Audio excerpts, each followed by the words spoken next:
Hello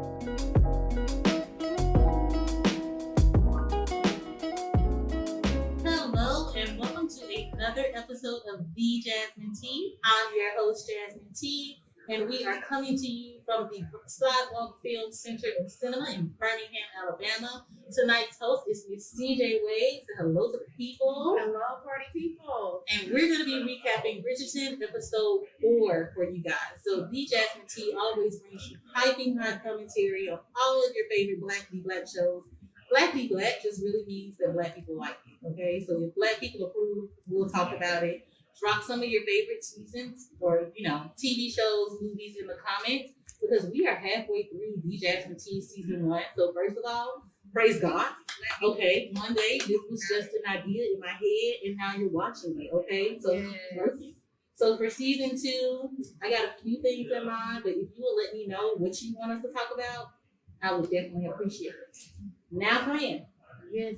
The first thing we start off with here is what's been brewing. We talk about what have the people been saying on Beyonce's internet. Usually comments come from Black Twitter or Facebook. But our first moment, and I feel like this might be dear to your heart because you be singing, you got the gift. It's about the Bridgerton musical. Have you seen it? Have you heard about it? I've only heard about it, and Okay. I am so excited to see it at some point in life.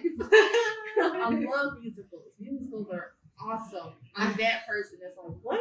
It's coming out? I'll get my ticket. Yes. I hate musicals. It's too much noise.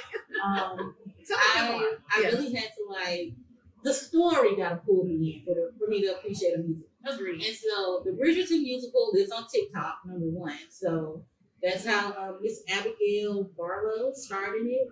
And she has a lovely voice, first of all. And then she turned on her guest feature on TikTok so other people could chime in. And so it's just been building and building. So if you haven't seen the Bridgerton musical, people usually put all of their TikToks on Instagram anyway. You can just search the hashtag and check it out because it's been really good. It's got reviews from the official Bridgerton account. Oh my gosh. And I'm still waiting on them to notice me, but that's okay. That's okay. You see her now. We know you see her. So you appreciate musicals. You would watch the Bridgerton musical if it came to a real stage somewhere. Absolutely. I would. I would totally be. I would. I feel like just watching them see it on TikTok, I was like, okay, I can get into this. Mm-hmm. Yeah. Yeah. Our second moment brewing on the internet here is the Duke of Hastings. Okay, he's proved himself to be a modern day couple. Pretty much. He has this comment about not being able to marry Daphne because she's just such a good girl. Oh, you're just such a good woman. So I want to know. I know that I have heard before, that, you're such a good girl. I don't want to, screw around on you. I know I'm a dog. And I don't want to, I don't want to be a dog to you. Have you ever heard a line like that? Oh my gosh, yes. I've heard that multiple times. If I could insert an eye roll emoji in my face, I would. I've heard this so many times, and to me, it just demonstrates a lack of discipline and diligence. Because I'm a firm believer that a man goes after what he wants. He goes after what he wants. It could be a big screen TV. He gonna go after it. The new PlayStation 5. He gonna go after it. And then if he wants a woman that he is absolutely drawn to, he's gonna go after her. So don't tell me I'm too good for you to pursue. And then, if there are any guys watching out there, what would you say? How would you like for a guy to approach you? Because I feel like, as a female here, as a woman, I'm like, dear God, just say something.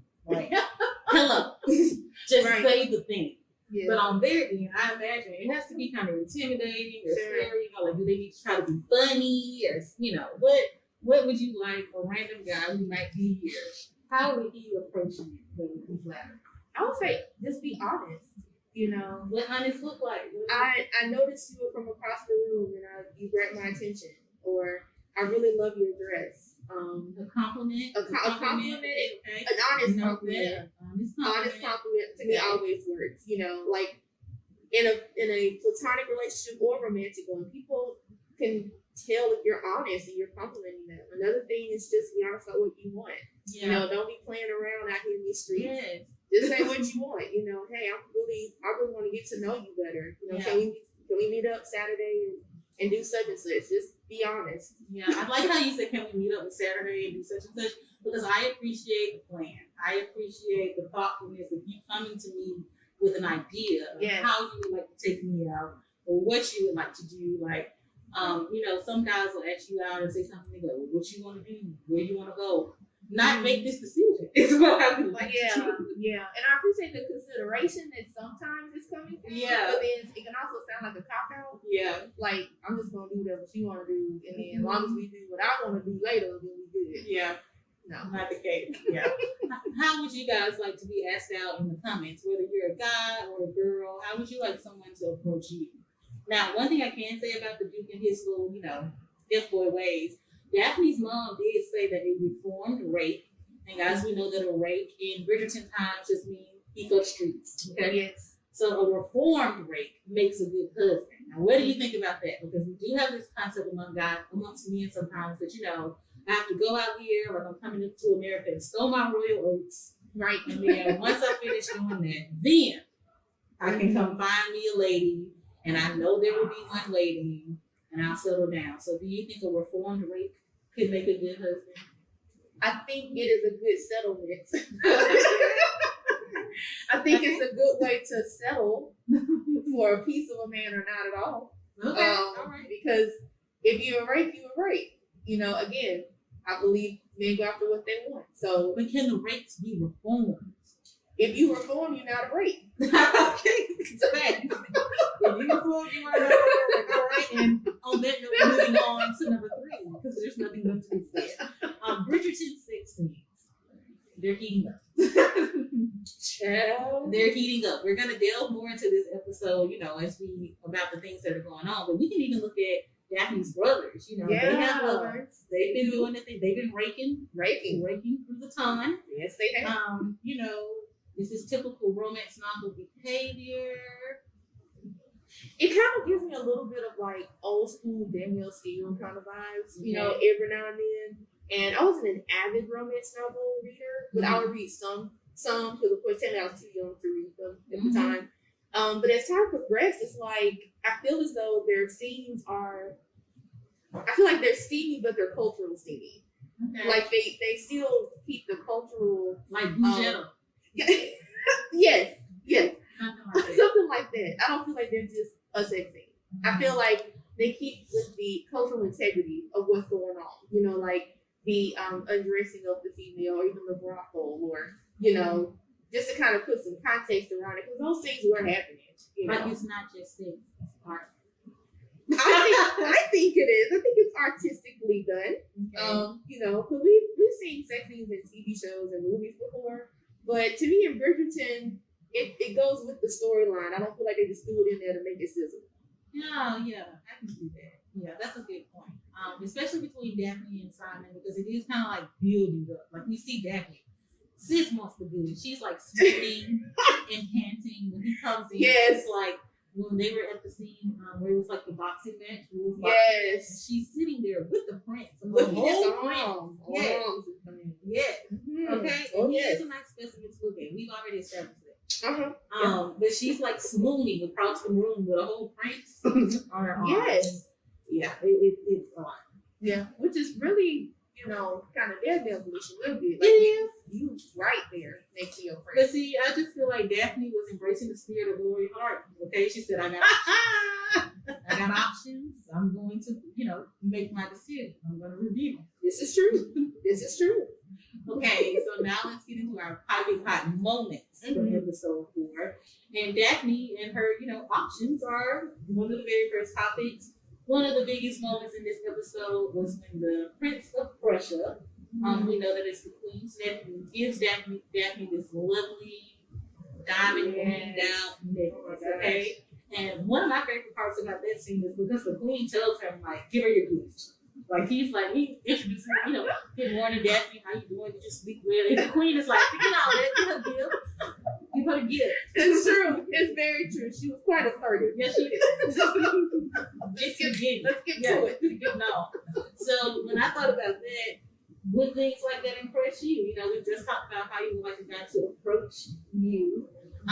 Our gifts your look, like Daphne seemed, she didn't really seem bothered by the necklace. She didn't really seem phased. Yeah, it kind of seemed like it was theoretically choking her.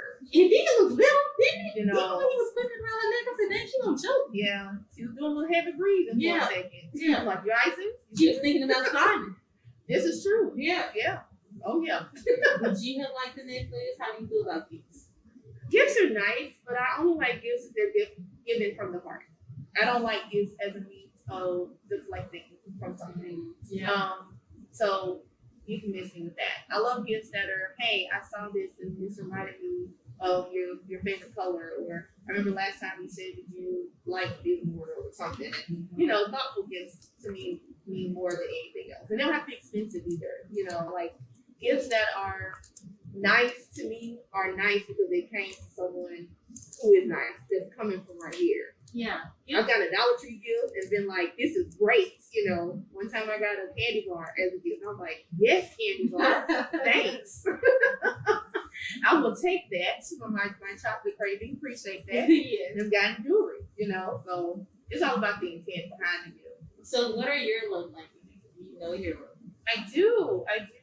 My love languages are kind of mixture of, I know it's like empty. A little bit of mixture of words of affirmation, just a smidge, and touch.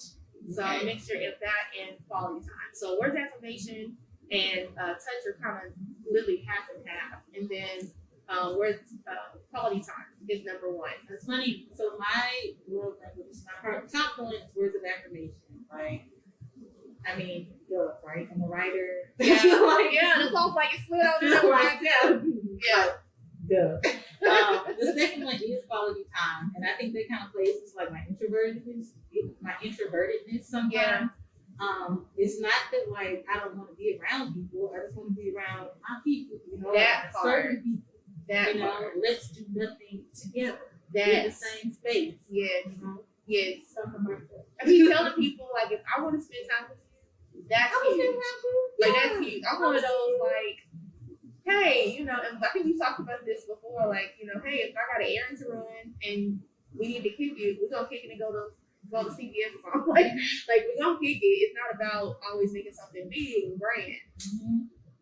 So in giving that this necklace, it was kind of like a statement of proclamation, like bringing out here in the streets that I like you, but they didn't even really know each other that well. So how do you feel about that? Like like say you are dating somebody, right? Like say you just met somebody this month, and you know Valentine's Day is coming up. How do you feel like gifts should be incorporated in terms of like the mental time that you know each other? Right. Like he barely do Daphne probably a month, and she got a diamond necklace. Is that too much? You know, if you're in modern times here, like, would you be comfortable with a rock or jewelry on your first Valentine's Day, or do you feel like they should progress?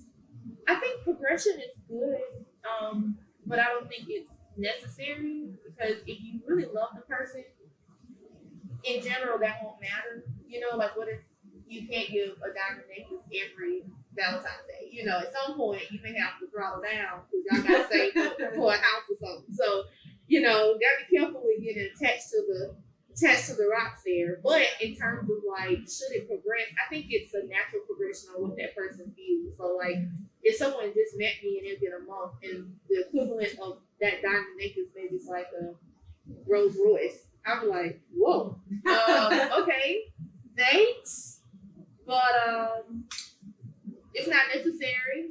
You know, but to them, it may just be, I just want to express myself. And gifts may be their love language. Right. I have friends Right. who, they love gifts. They're not like in a selfish, gaudy type of way. Like Mhm. it's literally how they show love. Like I was Exactly. thinking about you, or ooh, I like nice things. I brought a nice thing for you. That. You know, I have a cat, Dobby. Last week he brought me a lizard. And at first I was scared, but then I had to be like, but wait, That's maybe the he's just thing. trying to be like, here, mom. You That's know? it. That's still it. I brought you. He was so excited. I was freaking out. That he was like, man, like, look. Just like, oh, great. Like, I got us. I got us. Yes, I've done the thing. Yeah.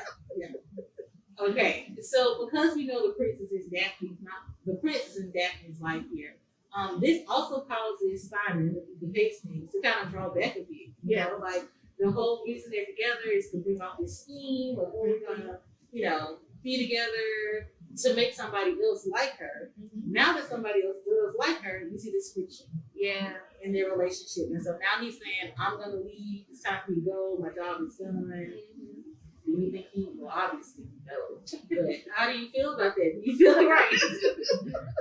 Should he have fought a little harder, or stuck with the contract? You said we pretending, you found somebody, I can get out of here. Now, I may not, get the rousing clause for this, but I think you stick to the contract first. Daphne didn't necessarily at first say that she wanted to make anything more of the contract either. Mm-hmm. So it really was like, okay, well, you've done your thing, and okay, I've got suitors and everything else. But then she started leaning towards, hey, I'm kind of bothered with you. That's when I think he should have went ahead and okay, hold on, sis. Go ahead and either check it or get down with it. One of the two. Let's both agree. Let's both agree. That with the artwork scene. Them brushing hands, holding hands. Yes, that's so intense. At that point, that was more than a ruse because nobody's around. Yeah.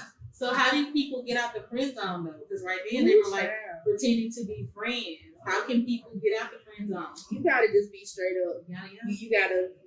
That's something to me that is so delicate. You can't dance around it. You can't give hints. You gotta say, listen, I'm really feeling you, and I like you more than your friend. Is that something you're interested in? I'm a fan of direct communication. I don't have time for games, in any form of life. So if you just say it, at least you both know where you are. Yeah. Now, if the person lies, that's a different story. Okay, let's see what our audience is saying here. Oh, let's see. You can't get out the friend zone. Let me tell you who you're not here to get, Dr. White. Listen. You're in the friend zone. It is so hard to get out of the friend zone. OMG. Oh, man. Okay. Second piping hot moment comes from Miss Marina Thompson. She's trying to find a baby daddy, okay?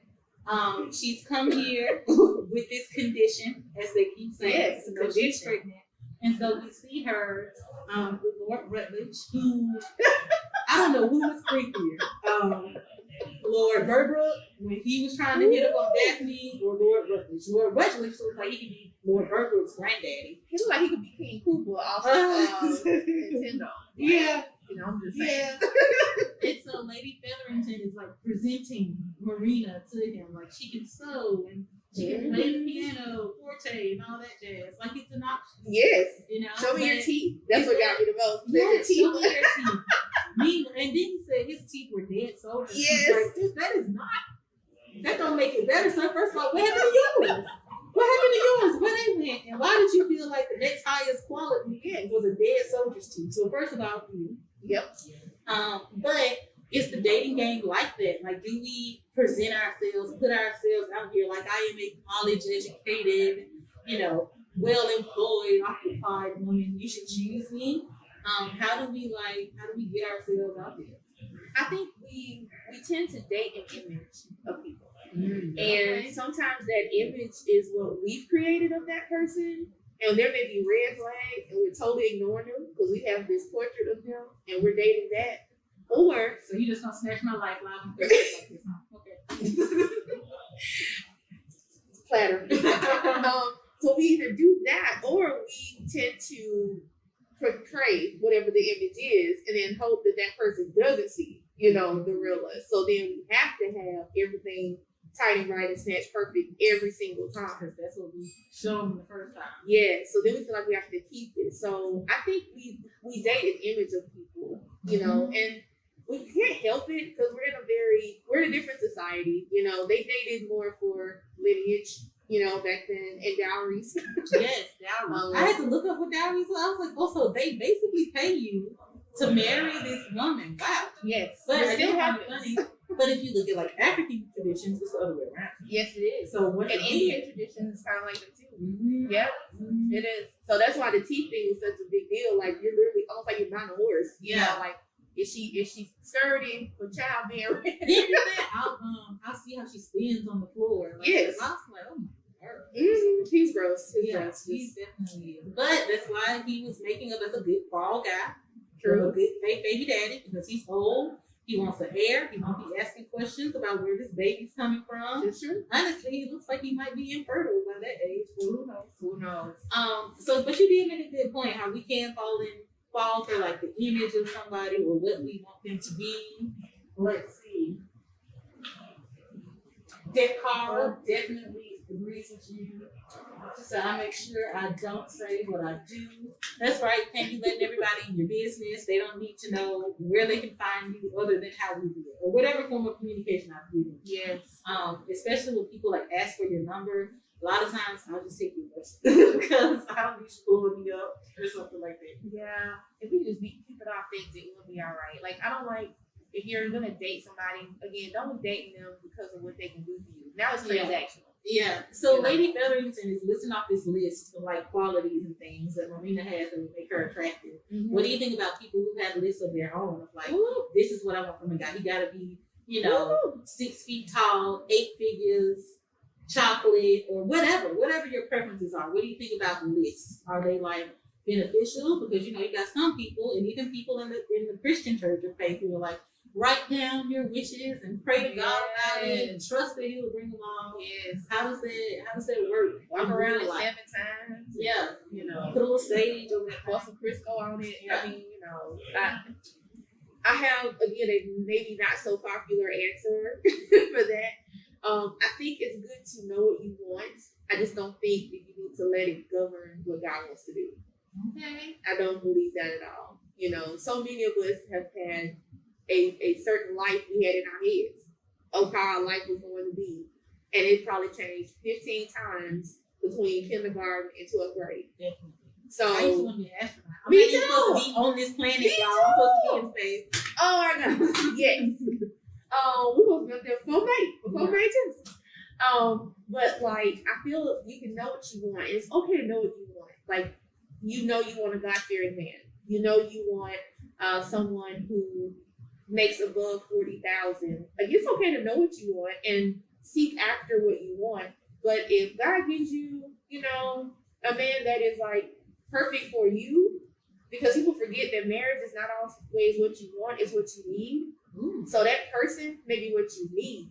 And how do you tell though? Like, how do you be flexible enough to like open up to that? Because if you're thinking like, I done told the Lord that this is what I want and this is what He bring in, if something else show up, how do you like open yourself up to that? Or if it is what you need, God's in it, will they just get you anyway? I think in general. I think when someone's an ex. Like, you're like, yeah, no. If you always, smoking drugs or whatever. Like, if you're a drug dealer, no shade, it's just, and that's not on your list, then it's not on your list, So I think some things you may know out the gate, but I think for me, it really is a discernment thing. You have to be able to talk to that person. And I was always told, you find someone that you can make decisions with. If you don't feel like you can make decisions with this person and they listen to you and try to understand you and you understand them and make compromises, and you don't feel like you can do that with that person, then you may need to, swipe. Swipe. No, that's a good one. Audience, find someone you can make decisions with. Last week, Daphne's mom told us, find someone, marry the person that you feel like is your best friend. Mm-hmm. This week, Christina told us, be with somebody that you can make decisions with, because that means that they have to like hear you, understand you, respect you. I heard a quote, I can't remember where I heard it from now, but it said that your wedding day should be the least faith-filled day of your life. Simply because in dating this person, they should have shown you and proven to you by the time you walk down the aisle that they are trustworthy, respectful, like everything you want. Basically.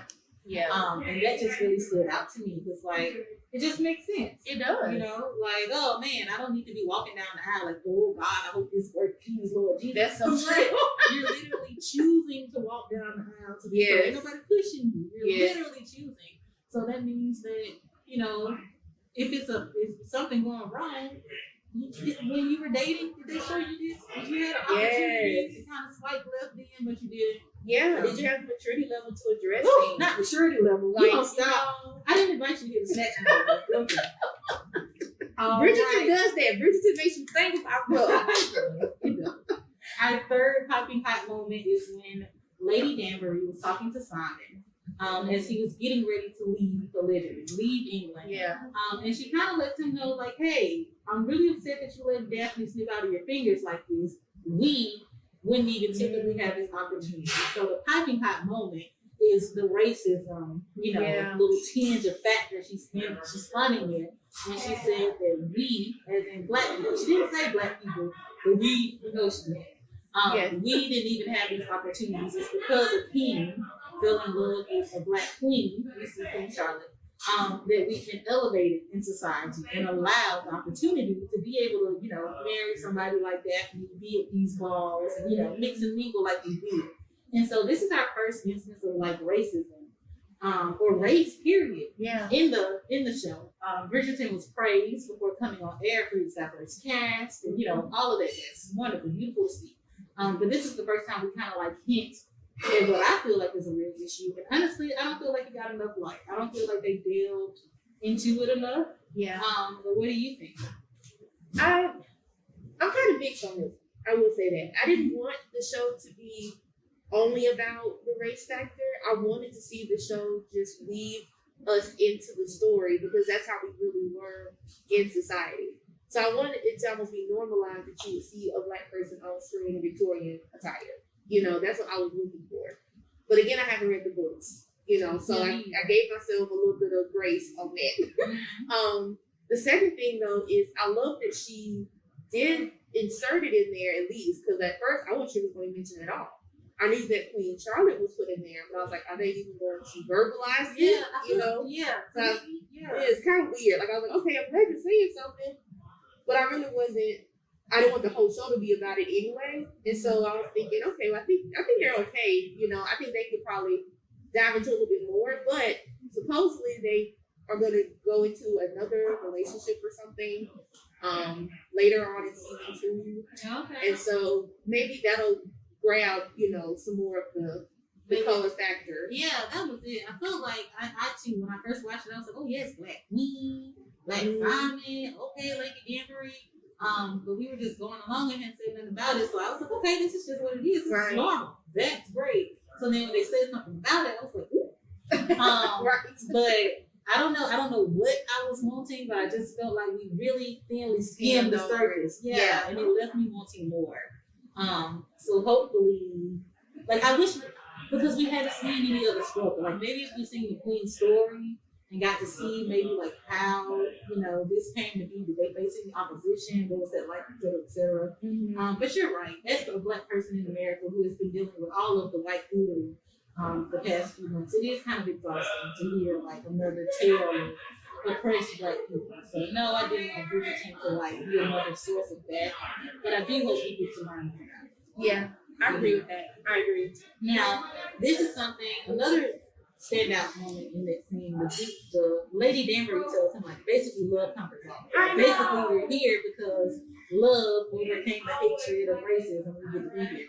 And he tells her back, like, love don't do a thing. He sure did now. He is mad and jaded. So, but that's kind of like the tale we get from a lot of Disney movies and things anyway. Like, if you wish upon a star, and if you find your one true love, is that like, is that realistic, or does love really like conquer all the things? Can love overcome all the things in a relationship? It comes with a little bit, with Love is Blind, Yeah. We know this. It comes with a little bit. It may not have been the end all be all for all of these people, but I think that was a good testament to at least see that there were a couple of people that phrase applied to in an experimental context. So then when I look at it as far as Bridgerton is concerned, or like in real life, I think it works for some people. There's some people that, they may be 3 months in, they know that that's their person. It's like, boom, now they married 20 years. Then you may have somebody else like, we had to date for about 4 years, had to figure out some things. But I know this is my person, and they know without a shadow of a doubt that that's their person after 4 years, or 5 years. So I don't know. I don't know if it's really a blanket. I do know that love does conquer all and both allow love to be in. I do believe that. If you both allow love to shine in, I think it illuminates where you need to be and who you need to be with. I think love can conquer all if you allow love to be a burden. Like you're saying, like if I love you, that means I'm going to do the work. Yes. Try to work through whatever our situation is. I don't think it's just like the magical fuzziness of love. True. Love represents like a dedication It does. to us, and it means like if I'm doing this and I'm putting all this effort in, and you're doing the same, then at some point, hopefully, we can work through whatever has come up. You know? Yes. I think you can work like that. I agree wholeheartedly. It's a decision. The Duke just shook her off. Oh yeah, the Duke was like, I'm out. he was like Shark Tank. He's like, and for these reasons, I'm out. And our last piping hot moment for episode 4 is the garden scene. Ooh, Where child. Simon lays a big one on Daphne, but then don't sleep on Daphne because she brings it right back on. Yes, she does. Okay, so let's talk about these kids. Well, let's talk about Now it. she had just almost gotten proposed to by Prince Frederick, almost. But she needed to excuse herself and just ran outside, and the Duke follows like perfect fairy tale. Yes. And then out of their just heated moment, he kisses her. Kind of low key fumbles a little bit. He did. Kinda, It wasn't just a pet. It wasn't just a pet. I thought he swirled around to that bed. You know, the lungs was going. yeah. He did the thing. He did the thing. Okay. But what do you think about that? Like, it was like, as we said, like the sex scenes and thing, the tension has been building, and then we finally get it here. Like, they're in a time where they're not even supposed to be in the garden together. You know? Right. Like, she's not even supposed to be out without an escort. And now this scandalous deed has been done. Like, what do you like for in terms of like dating and courting? Do you feel like, well, I don't know, your love language physical touch, you was probably all down for it. I mean, you know, you was probably all down for it, but how do you think like that plays into like relationships? Or do you think I can really build a relationship with you or get to know you without without a hug, without a handheld, without anything? I believe you can build on it, yes. I think you have to. I think if you start off just with something physical, what happens if the physical's gone? God forbid, but you know, what happens if you have a stroke or, you know, you have to be in the hospital? Like right now we're in the middle of a pandemic and there's some people that they weren't planning on being in the hospital, you know, and now their marriage looks different right now, looks differently. So I think you need to have something that's a foundation to build on for sure. Yeah. And so for him, I think that's what they were building on before the physical interaction was the intimacy, you know, going to the events together, talking, asking questions, going on the promenade, and, you know, like that's turned around with us. Yes, I think that's what they actually were doing without knowing that's what they were doing. Yeah. But that's what they were doing. Yeah. I agree with that. It was good enough. And so then we see this moment after, you know, they kiss and Anthony sees him and he's pissed off because the Duke is basically ruined his sister. Yes. And so, I mean, let's talk about that. All she did was kiss somebody. Is she rude? Such a double standard. Oh my gosh. Is she rude? If we look at today, you know, what if you meet somebody, particularly are guys more likely to be offended if your body count is higher than theirs? Or is that even something we need to talk about? Yes. Do you feel like that's not any of your business? Yes. Okay, yes, what? I just heard all I'll the say yes to every single thing you said, sis. Okay. Just check all my boxes. Yes, I completely agree that it's a total double standard. A man is expected to have a high body count, and a woman is not. So that's crazy. Can we just all be safe out here in these streets? Mm-hmm. Let's start there. Number 2, yes, absolutely. That's something we discussed because there are diseases out here. I mean, I think very practically. But do you have to know the number? Like, we dating and we decide, like, okay, I want to date you exclusively, you know, it's going to be us. Yeah. Do I have to know, do you want to know the number? I just need to know if you date someone else. So that way I don't think we're exclusive and we're not. Yeah. That's really all I care about. Now, if you got 20 out here and I'm number 21 and we're all dating, then you dating. We again have made it clear. But if we are exclusive, then there is no 20. Right. We're exclusive. Right. So I don't care if your body count was 100. Once we exclusive, the count starts over to me in my mind. Now, if your body count gets 22 and I was 21 and we exclusive, we got a problem. Yeah. Sure. So then after this scene, well, after they kiss in the garden, as Daphne's leaving, Cressida asks her if she caught a chill in the garden. And we so know Cressida is a hater. She's a hater. She wanted the prince for herself, but the prince was feeling Daphne. And now Cressida's kind of throwing in a little shit. Total tree. What do you feel? I mean, should she snitch on him? She should mind her business. She should mind her business. She should mind her whole business. Okay, that's fine. Because she thirsty anyway. She is not. She should mind her business. But Anthony set up a whole duel. Should he mind his business as well? See, that's the thing. That's the cultural part. That the history nerd in me is like, dang, you knew what was going to happen when you got her in the garden. Now he got to duel you, and one of y'all may die. Like, I'm thinking in that mindset. So when they actually put that in there, I'm like, oh, it's got to go down. It's got to go down now. You knew what was going to happen. Yeah. That's why he kept saying, you know, hey, you get out, come on, come back. You know, you can't be out here. And so I think Anthony was wise enough not to answer for his sister when he came back and was like, well, I know well enough not to answer for her. So I think he knew that there was a boundary there, but I think he was like, hey, it is what it is. You know, this is how this got to go down, so I'll meet you at dawn. I'm right there. I don't tolerate no disrespect, so if we have to do, we just have to do. Yeah, he was just like, that's it. All right, so now it's time for a little fun. We're going to get into our games and guesses. And so now, since Anthony was ready to lose his life for Daphne over this kiss here, tell me, which one of these celebrity square-offs were worthy of a duel and who should have just chilled out? Like, it was not fitting. Okay? Okay. First up, we have Cardi B and Nicki Minaj. We remember not too long ago, they got into a fight during Fashion Week. It was a really big deal because, in particular, people were acting like these two black women should not be cutting up during Fashion Week in front of all these white people. It's like, oh no, don't embarrass the culture. That's the whole conversation in itself. It is. But they were fighting because Cardi alleges that Nicki was talking about her parents and shit. You know, Nicki just became alone. Perhaps things would be different now. But somebody talking about you and your parenting skills, do you feel like, and we saw that happen, they got into a fight. Right. Should they have just chilled out, or was that duel worthy? They should have chilled out. Okay, elaborate. Well, number one, I think there's too much parent shaming going on anyway. You know, I'm not in your house, you're not in my house. Now, unless you abusing your kids, they got black and brown bruises on them, you know, now we can talk. But there's too much parent shaming anyway, you know, about stupid stuff. Then number two, y'all make too much money to be doing that. Y'all just do. You make too many coins to be out here. I don't like the way you parent your son. Yeah, okay, and cash for a check.